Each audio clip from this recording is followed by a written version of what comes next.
सुप्रभात मंडळी. मी निलिमा पटवर्धन आणि आज एक खूप मस्त अशी छानशी पोस्ट आली आहे माझ्याकडे. वाचून दाखवते. फडक्यांची गोष्ट. फडक्यांची गोष्ट. लीला त्या जरा रागातच घरात आली. म्हणाली, संपलं बाई, संपलं एकदाचं फडक्यांचं युग संपलं. मी तिला शांत करीत म्हणाले, अगं आता जुनी युग संपणारच. नासी फडक्यांना एका काळात वाचणारी वाचक मंडळी खूप होती. तरुण मुलं फडक्यांच्या कादंबऱ्यांचे फॅन होते. नासी फडक्यांच्या लिखाणात तरुणांना आकर्षित करण्याची ताकद होती. तो कालखंड फडक्यांचा होता. त्यावर लीलात्या म्हणाली, ते नाही ग, दुसऱ्या फडक्यांबद्दल बोलतीये. अच्छा अच्छा, म्हणजे आपल्या सुधीर फडक्यांबद्दल. बाबूजी म्हण की मग सरळ. बाबूजीबद्दल काय ग, त्यांच्या गीतरामायणाने सगळ्या महाराष्ट्राला वेड लावलं.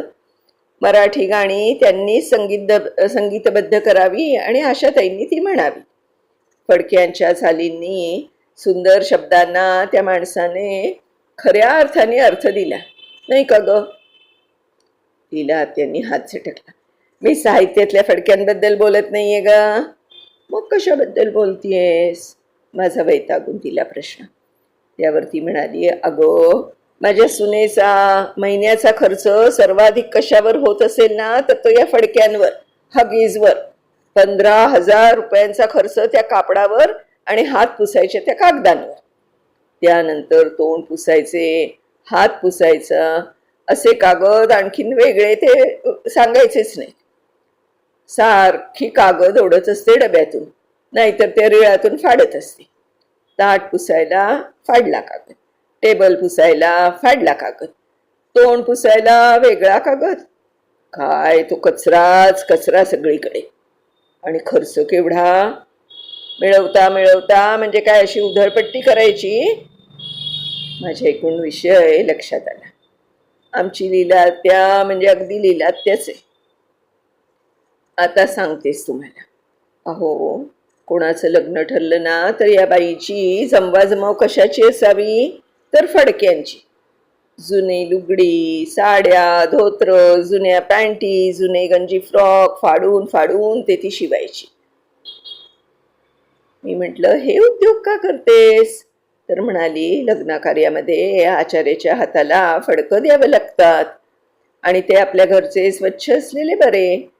ताट पुसायला फडकी पाहिजे, भांडी पुसायला फडकं पाहिजे, लादी पुसायला फडकं पाहिजे. लादी पुसायचं फडकं पूर्णपणे पाणी शोषून घेणार आहे. ते मी यांच्या बनियांचं करते. लीला त्याच्या घरात गेलो तर अनेक ठिकाणी टांगलेलं फडकं आणि उगीचच इतस्तता कसलेही टाकलेली नाहीत बरं का. त्या त्या ठिकाणी त्यालाही हुक असेल. ताट पुसायचं फडकं वेगळं, वाट्या भांड्यांचं वेगळं, टेबल पुसायचं वेगळं, देवाचं वस्त्र वेगळं, लादी पुसायचं वेगळं, स्वयंपाकात हात पुसायचं वेगळं. आणि हे सगळी फडकी जुन्या कपड्यांची, चारी बाजूच्या कडा शिवलेली, आता अडकवायला कपड्याचा नाडा किंवा हुक बांधलेले आणि दररोज ते स्वच्छ धुतलेले. आणि शिवाय तिचं एक कपाट आहे, त्यात सुद्धा मोड आणण्याच्या उसळी बांधायचे फडकी वेगळं, श्रीखंड करण्यासाठीचा चक्का बांधण्याचं फडकं वेगळं, ते खास पांढऱ्या स्वच्छ धोत्राचं असायचं. जानेवारी महिन्यात हलवा करताना घ्यावायचं पांढरे स्वच्छ फडकं वेगळं. रोज स्वयंपाक करताना किंवा ते स्वयंपाक झाल्यानंतर दुपारी स्वयंपाकघरातले डबे पुसण्यासाठीचं फडकं वेगळं. मी तिला म्हणत असे, अगं रोज कसले डबे पुसतेस? ती म्हणाली, स्वयंपाकाच्या घाईत कसले कसले हात ते डब्याला लागतात, मग डबे चिकट होतात. तेव्हा घरच्या बाईनं दुपारच्या निवांतपणात असे डबे पुसून ठेवावेत. तो तिचा कार्यक्रम रोज दुपारी अर्धा तास चालत असे. एकदा काय झालं, एक छोटी बादली होती. तुळस वाळत चालली होती म्हणून मी त्या बादलीत पाणी घेऊन तुळशीला घालायला निघाले. तिने मला घाईघाईने थांबवलं. म्हणाली, अगं ती बादली कशाला घेतलीस? अगं काय झालं मग? स्वच्छ तर आहे. अगं ती फडक्यांची बदली आहे. मी म्हटलं असू दे ग, देऊन टाकते पाहिजे तर त्यांना.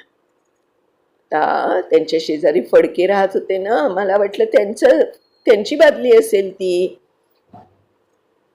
तशी आत्या म्हणली, नाही नाही तसं नाही, मी रोज दुपारी सगळी फडकी म्हणजे कपडे पुसायचे त्या बादलीत भिजत घालते आणि स्वच्छ धुवून टाकते.